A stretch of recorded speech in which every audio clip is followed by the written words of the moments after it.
වර්තමාන තත්ත්වයට අනුව ශ්‍රී ලංකාවේ සියලු රෝහල්වල ඇඳන්ධාරිතාව 85% ඉක්මවා පිරී ඇති අතර දැඩි සත්කාර ඒකකවල ධාරිතාව 90% ඉක්මවා ගොස් තිබෙනවා. බොහෝ ප්‍රදේශවල PCR පරීක්ෂණ ධනාත්මක වීමේ ප්‍රතිශතය 20% ඉක්මවා තිබෙනවා. ජූලි 31 වනදා වන විට පරීක්ෂණයට ලක් කරන ලද සාම්පල වලින් 60%ක්ම ඩෙල්ටා ප්‍රභේදයේ බව පරීක්ෂණ වලින් තහවුරු වී තිබෙනවා.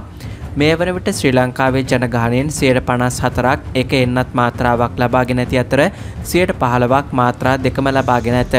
අපෙන් දවසකට 3-4 දිනක් රෝහලේ ඇඳන් ගැන අහනවා. ඇඳක් සොයාගන්නවා කියන්නේ දැන් කරන්න බැරි වැඩක්. කොළඹ ජාතික රෝහලේ රැකියාවේ නිරත වෛද්‍යවරියක BBC සිංහල සේවයට පවසා තිබෙනවා.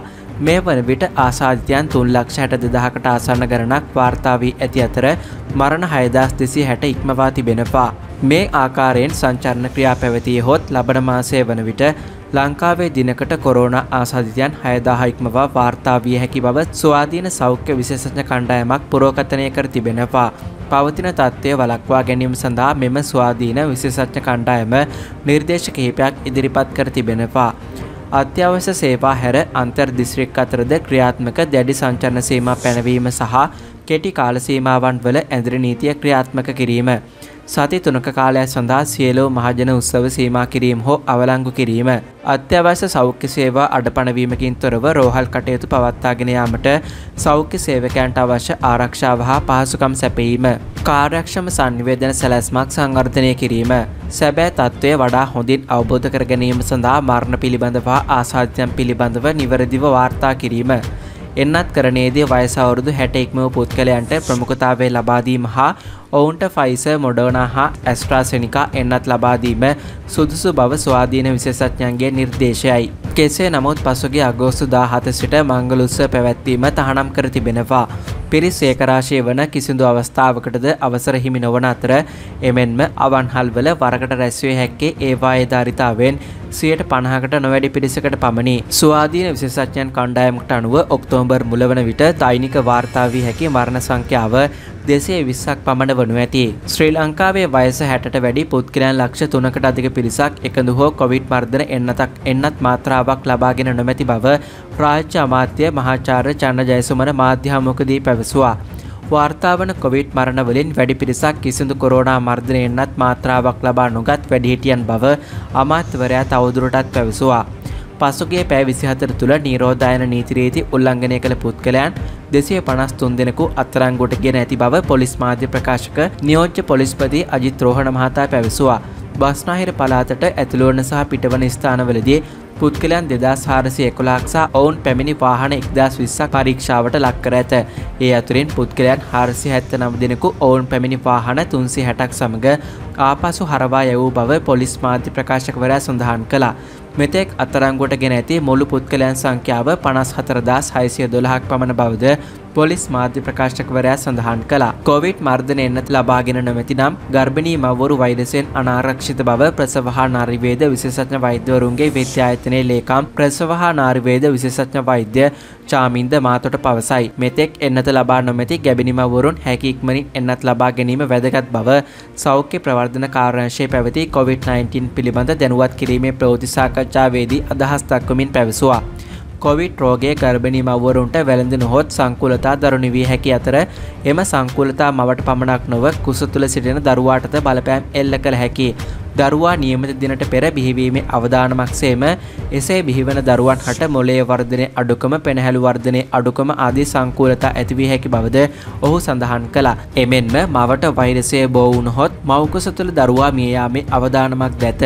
කොවිඩ් ආසාදිත මවකට කොවිඩ් නියුමෝනියා තත්ත්වය ඇතිවීමට ඇති අවදාන වැඩි අතර දැඩි සත්කාර අවශ්‍ය වීමට මෙන්ම මාතෘ මරණ සිදුවීමේ අවදානමක්ද කොවිඩ් ආසාදිතයන් සමග ගර්භණී මවකට ඇති විය හැකි බව වෛද්‍යවරයා පවසයි. සෞඛ්‍ය පුරුදු අනුගමනය කරමින් නිවසට වී සිටීමෙන් පමණක් ගර්භණී මවකට නිසි ආරක්ෂාවක් නොලැබෙන අතර නිවසියන්ද ආරක්ෂිතව කටයුතු කිරීම වැදගත් බව වෛද්‍යවරයා පෙන්වා දුන්නා.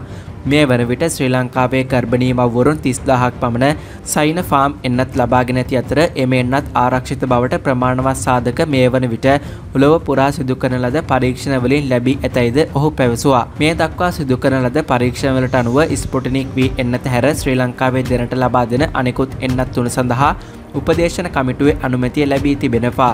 එමෙන්ම ගර්භණී කාලයේ මුල් සති 12 එන්නත් ලබා ගැනීමෙන් වැළකී සිටිය යුතු අතර ගර්භණී සමයේ ඕනෑම අවස්ථාවක එන්නතක් ලබාගත හැකි බවද ඔහු වැඩිදුරටත් සඳහන් කළා. ගැබිනි මව්වරුන්ට ලබාගත හැකි එන්නත් වර්ග සයිනෝෆාම්, ඇස්ට්‍රාසෙනිකා, ෆයිසර්, මොඩානා. දිවයින පුරා මධ්‍යස්ථාන 224කදී සඳුදා දින කොවිඩ් මර්ධන එන්නත් කරන වැඩසටහන ක්‍රියාත්මක වූ බව සෞඛ්‍ය අමාත්‍යාංශය පවසයි. හදිසි තත්ත්වයක් ප්‍රකාශයට පත් කොට ඇති කාල්ල කරාපිටිය රෝහලේ රැපිඩ් ඇන්ටිජන් හා PCR පරීක්ෂණ සඳහා සාම්පල ලබා ගැනීම වෛද්‍යවරුන්ටම සිදු කිරීමට සිදුව ඇති බව රජයේ වෛද්‍ය නිලධාරීන්ගේ සංගමේ කරාපිටිය ශාඛාවේ සාමලේකම් වෛද්‍ය අසංක ජයවික්‍රම පැවසුවා. හෙද හෙදියන් PCR හා ඇන්ටිජන් පරීක්ෂණ සඳහා සාම්පල ලබා ගැනීමේ කටයුතු වලින් ඉවත් වීම නිසා දැනට මාස කිහිපයක සිට මෙම කටයුතු වෛද්‍යවරුන්ට කිරීමට සිදුව ඇත. මෙම තත්ත්වය නිසා වෛද්‍යවරුන්ට අසාධ්‍ය රෝගීන් සඳහා ප්‍රතිකාර කිරීමට යොදාගත හැකි කාලය හා මානව සම්පත අපතේ යන අතර දිනකට රැපිඩ් ඇන්ටිජන් පරීක්ෂණ හා PCR පරීක්ෂණ සාම්පල ලබා ගැනීම වෛද්‍යවරුන් 10 දිනක පමණ යෙදිය යුතු බවත් ඔහු පැවසුවා. රැපිඩ් ඇන්ටිජන් හා PCR පරීක්ෂණ සඳහා සාම්පල ලබා ගැනීම හෙදහෙදියන්ගේ රාජකාරී ලැයිස්තුවට අයිති දෙයකි. නමුත් වෘත්තීය ක්‍රියාමාර්ගයක් නිසා හෙදහෙදියන් මේ කටයුතු සිදු කරන්නේ නැත. දිනකට කරාපිටිය රෝහලේ ඇන්ටිජන් පරීක්ෂණ 300ක් හා PCR පරීක්ෂණ 75ක් පමණ සිදු කරනවා. රෝගීන්ගෙන් රැපිඩ් ඇන්ටිජන් හා PCR පරීක්ෂණ සාම්පල් ලබා ගැනීම ලේබල් කිරීම පවා වෛද්‍යවරුන්ට කරන්න සිද්ධ වෙලා තිබෙනවා. මේ තත්ත්වය නිසා රෝගී සත්කාරක සේවා සඳහා වෛද්‍යවරුන් යොදා ගැනීමටත් අපහසු වී තිබෙනවා යනුවෙන් වෛද්‍යවරයා තවදුරටත් පැවසයි. දැනට කරාපිටිය රෝහලේ වෛද්‍යවරු 8 දිනක පමණ කොවිඩ් ආසාදනය වී එක් වෛද්‍යවරයෙකු අසාධ්‍ය තත්ත්වයෙන් ප්‍රතිකාර ලැබමින් සිටී. මේ අතර කරාපිටිය රෝහලේ අලුතින් ඉදිකළ ඇඳන් 100ක වාට්ටුව සඳහා ඉදිකිරීමේ සමාගම තවමත් විදුලි සෝපානයක් සවි නොකිරීම නිසා අසාධ්‍ය රෝගීන් එම වාට්ටුවට රැගෙන යාමට නොහැකි තත්ත්වයක් හටගෙන තිබෙනවා. මේ ගැන කරාපිටිය රෝහලේ අධ්‍යක්ෂ ෂෙල්ටන් පෙරේරාගෙන් විමසූ විට ඔහු කියා සිටියේ ඒ පිළිබඳ අමාත්‍යාංශය දැනුවත් කර ඇති බවත් කොන්ත්‍රාත්තුව බාරගත් සමාගම විදුලි සෝපානය සවි කිරීම දිගින් දිගටම ප්‍රමාද කිරීම නිසා මෙම තත්ත්වය හටගෙන ඇති බවයි. කෙන්යාවේ පිහිටි රිවිටල් හෙල්කෙයා ලිමිටඩ් වෙතින් ඇනවුම් කරන ලද සිරින්ජ මිලියන 2ක මුල් තොගේ ශ්‍රී ලංකාවට යැවීමට කෙන්යාවේ ශ්‍රී ලංකා මහා කොමසාරිස් කාර්යාලය ක්‍රියා කර තිබෙනවා. රෙවිටල් හෙල්කෙයා සමාගම නිෂ්පාදනය කරන ලද මෙම මිලිලීටර් 0.5ක පිරිවිතරයන් සහිත ස්වයංක්‍රීයව නිෂ්ක්‍රීය වන සිරින්ජර් ලෝක සෞඛ්‍ය සංවිධානයේ ප්‍රමිති හා කොන්දේසි වලට අනුකූලව නිපදෝ සිරින්ජර් ලෙස සැලකේ. කොවිඩ් පැතිර යාම පාලනය කිරීමට රට වැසිය යුතු බව අවසන් වරට පසුගිය බදාදා ශ්‍රී ලංකා වෛද්‍ය සංගමයේ ජනාධිපතිවරයාට ලිඛිතව දැනුම් දුන් බව එම සංගමේ සභාපතිනි විශේෂඥ වෛද්‍ය පත්මා ගුණරත්න මාධ්‍ය හමුවකදී පැවසුවා.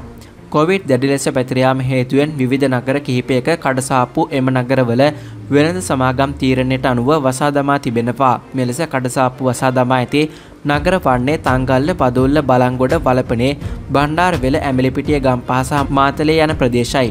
ඉන්දියාවෙන් ඇඩෝම් කළ සායනික ඔක්සිජන් රැගෙන ඒමට ශ්‍රී ලංකා නාවික හමුදාවට අයත් ශක්ති නෞකාව චෙන්නයි බලා අගෝස්තු 17 අලුයම් පිටත් වීමට නියමිත බව නාවික හමුදා මාධ්‍ය ප්‍රකාශක කපිතාන් ඉන්දික සිල්වා පවසයි.